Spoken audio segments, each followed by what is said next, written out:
Interference of white light. तो पहले तो इसका आंसर तुम्हें याद होना चाहिए, फिर एक्सप्लेनेशन तो रीजनिंग या असर्शन और रीजन में आता है, उसके लिए इंपॉर्टेंट है। और मैं इसका आंसर एक बार फिर से एक्सप्लेन कर देता हूं। देखिए मैं लिख ही देता हूं, व्हेन सोर्स हैज, या ऐसे लिख दो, व्हेन इंटरफेरेंस पैटर्न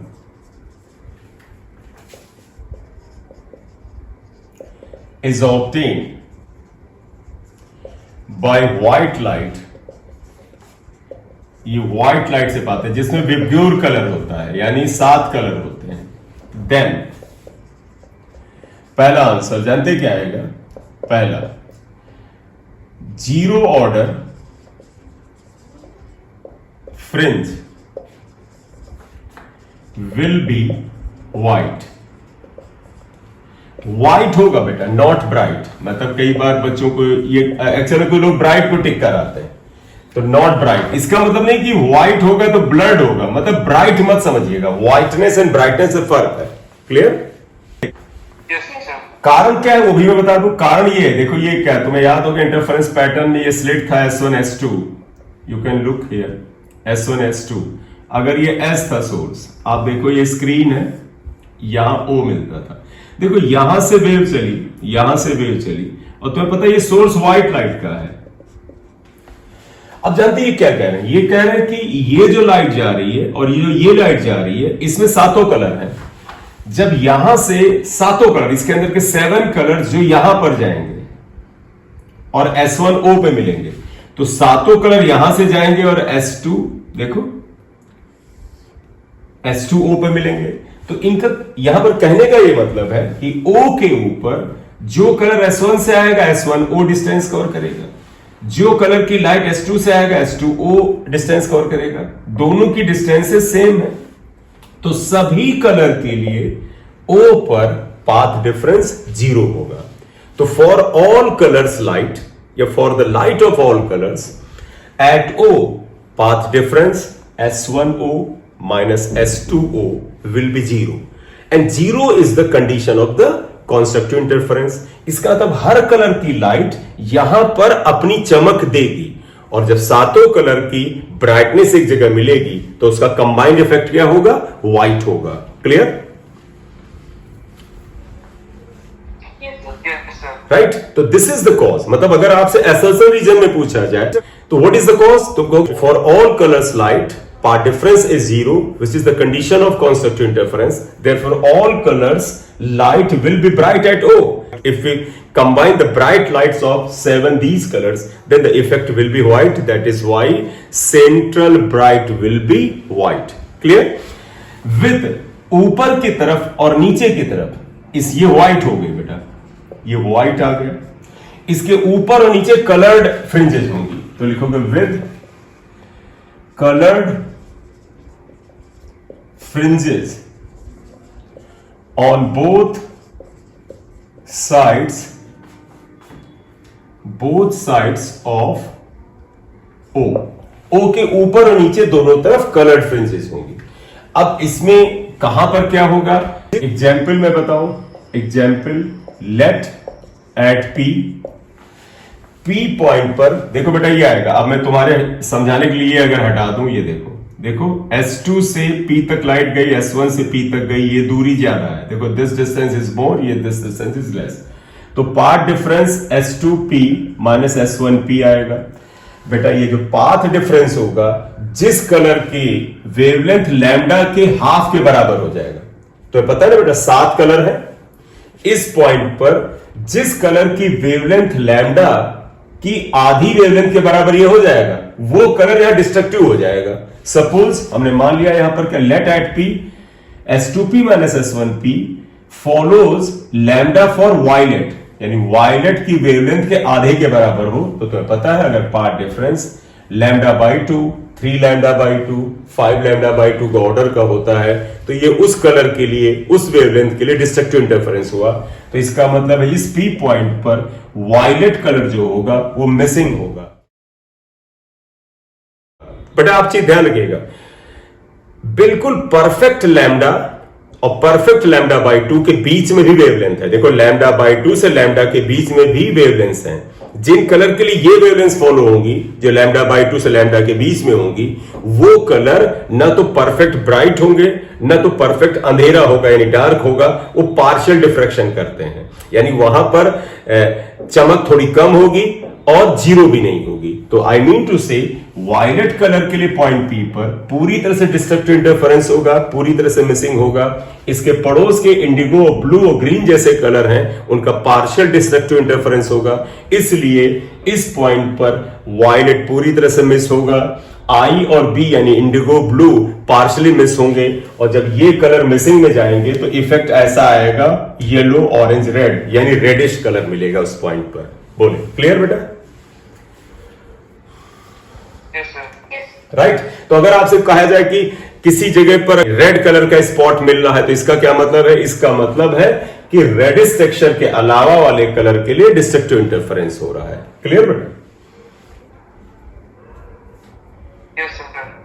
ठीक, लास्ट स्टेटमेंट दे दूं, when source is illuminated by white light, then interference pattern will be obtained the screen in such a way that central order, zero order जो bright था, it will becomes white with the on upper and lower side यानी both sides some color bands या colored fringes।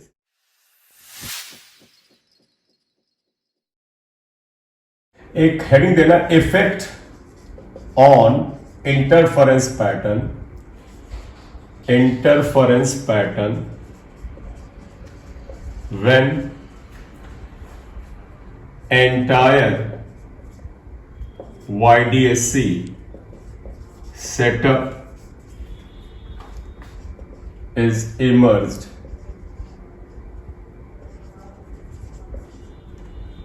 in a liquid, एक liquid में अगर डुबो दिया जाए। देखिए क्या आता है, समझिएगा बेटा। हम ये मान के चलते हैं, देखो बेटा, फॉर एयर म्यू 1 होता है। लिक्विड के लिए अगर आप लेंगे, लिक्विड के लिए म्यू कुछ होगा, अगर आप इसे म्यू 2 लिखना चाहे तो म्यू होगा। लेट हमने मान लिया। इन एयर और वैक्यूम रिफ्रैक्टिव इंडेक्स इज 1, तो एयर को आप वैक्यूम भी कर सकते हैं। फॉर वैक्यूम और एयर, इन एयर और वैक्यूम यहां से उठाते हैं, म्यू को 1 लिया जाता है, और जब लिक्विड में डुबोएंगे तो उसका म्यू कुछ होगा और निश्चित रूप से 1 से ज्यादा होगा। तो अब एक चीज आइएगा, वी नो दैट, ना पता हो तो भी आप इसे याद करें और करें, mu lambda equal to constant होता है। इसका मतलब क्या हुआ? Lambda is inversely proportional to mu होता है, राइट? तो आप बताइएगा, अगर आप एयर का रिफ्रैक्टिव इंडेक्स, जो कि अगर आप पूरे के पूरे पैटर्न को वैक्यूम या एयर जिसका रिफ्रैक्टिव इंडेक्स 1 होता है वहां से उठा करके एक ऐसे लिक्विड में डुबो दें जिसका रिफ्रैक्टिव इंडेक्स म्यू है जो कि 1 से ज्यादा है, तो रिफ्रैक्टिव इंडेक्स के बढ़ने से वेवलेंथ कम होता है, तो जो आपका इंटरफेरेंस पैटर्न था उसकी जो लाइट है उसकी वेवलेंथ घट जाती है, क्योंकि म्यू बढ़ता है तो लैम्डा घटता है। अगर लैम्डा घटेगा तो क्या क्या चेंज आएंगे? जिन चीजों को लैम्डा अफेक्ट कर सकता था, कल ही बताया था, beta equal to D lambda by D होता था, तो म्यू बढ़ेगा तो लैम्डा घटेगा, तो बीटा, बताओ बेटा, लैम्डा घटेगा तो बीटा घटेगा।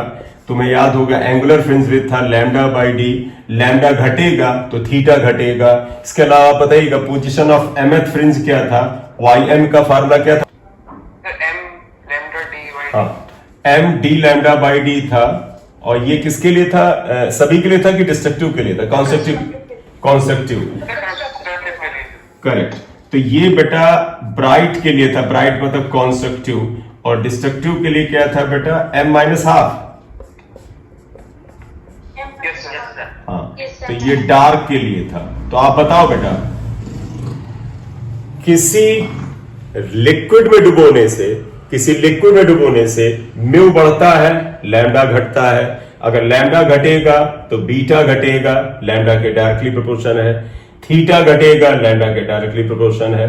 Position of bright fringe from O, देखो लैम्डा घटेगा तो ये पोजीशन भी घटेगी, और पोजीशन ऑफ डार्क फ्रिंज भी क्या होगी, वो घटेगी यानी नजदीक आएगी। तो अब हम इसी चीज को, ये जो इंफॉर्मेशन आपसे शेयर किया, इसको हम यहां पर लिख दें।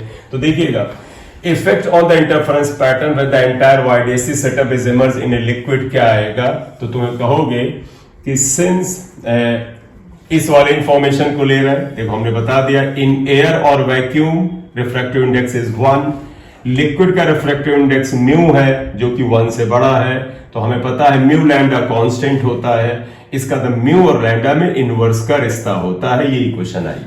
अब हम अगर इस जानकारी को म्यू और लैम्डा को लेके चले, देयरफॉर क्या लिखोगे, इफ म्यू इंक्रीजेस तो लैम्डा डिक्रीजेस, तो आप इधर आ जाइएगा, in liquid mu increases therefore lambda decreases and therefore beta decreases. Fringe width कम हो जाएगी, कितनी हो जाएगी, अगर आपको वो भी करना है तो आप ऐसे कर लो, बताओ बेटा। देखो बीटा का फार्मूला क्या आ रहा है, beta is proportional to lambda आ रहा है ये, और लैम्डा का म्यू से रिश्ता है, यानी beta is proportional to 1 upon mu आ जाएगा। तो इसका मतलब आप क्या लिखोगे, देयरफॉर आप लिखोगे new fringe width. New fringe width क्या आएगा बेटा, आप आइएगा, अगर इसे मैं बीटा डैश से लिखूं तो बताइएगा बेटा, फ्रिंज विड्थ का क्या रिलेशन आ रहा है, फ्रिंज विड्थ घट रही ना, कितनी घटेगी, 1/this, तो मैं ऐसे लिख रहा हूं, आपत्ति बताइएगा, नई fringe width beta by mu हो जाएगा। बोले बेटा, क्लियर? Yes sir. जहां पर बीटा क्या है, इन एयर, हवा में फ्रिंज विड्थ है, बोले बेटा? Yes sir. ठीक, ये आ गया, इतना समझ गए सब लोग? ठीक, बताइएगा न्यू एंगुलर फ्रिंज विड्थ क्या आ जाएगा, एंगुलर फ्रिंज विड्थ वो भी घटा है, देखो बेटा, देखो थीटा, अगर लैम्डा घटेगा तो थीटा भी घटेगा, तो अगर आप यहां से ले आए तो क्या आ जाएगा, तो आप लिखोगे theta dash equal to theta by mu, ये आएगा। New position of mth bright, बता पाएगा, देखो ये mth ब्राइट फ्रिंज है, ब्राइट फ्रिंज mth है बेटा, ये इसके mth ब्राइट फ्रिंज की नई पोजीशन अगर ym डैश लिख दें, that will be equal to ym by mu आ जाएगा। And new position of mth dark अगर ym डैश लिख दें तो वो भी बेटा ym अपॉन, ये ym अपॉन म्यू हो जाएगा। ये सारी चीजें घट, एक अच्छा सवाल ऐसे बनता है। देखो बेटा, ये फार्मूला बनाने में तुम्हें तकलीफ नहीं होनी चाहिए, मैं इसे x1 लिख दूं, इसे x2 लिख दूं, इसे x3 लिख दें और इसे x4 लिख दें, फार्मूला में देखिएगा क्या आएगा, beta dash equal to beta by mu है, तो बीटा की जगह आप ये d लैम्डा बाई डी लिख देना, तो ये फार्मूला आएगा d lambda by D upon mu. ये लैम्डा बाई डी यहां लिख दो तो lambda by D mu, ym की जगह ये वैल्यू लिख देना m d lambda by D upon mu, और ym इसकी जगह पे ये लिख देना, ये ym आ जाएगा। बोले बेटा, क्लियर? चलिए एक फाइनल कंक्लूजन 30 सेकंड का, क्या, when entire setup is emerge in a liquid whose refractive index is greater than that of the vacuum or air, so since we already know that mu lambda equal to constant, therefore lambda is inversely proportional to mu, तो अगर ऐसे liquid में जब बोएंगे जिसका refractive index ज्यादा होगा तो wavelength घट जाएगी, और अगर वेवलेंथ घटेगा तो वही हमने लिखा है म्यू बढ़ता है, देखो म्यू इज ग्रेटर, वेवलेंथ घटता है। और यहां से देख लो, वेवलेंथ अगर घटेगा तो बीटा घटेगा, इसलिए बीटा भी घटेगा और बीटा की वैल्यू ये आ जाएगा। इसी तरह से लैम्डा घटेगा तो थीटा घटेगा, थीटा की वैल्यू ये आ जाएगी, लैम्डा घटेगा तो ym घटेगा, ये आ जाएगा। सिमिलरली ये डार्क के लिए हो।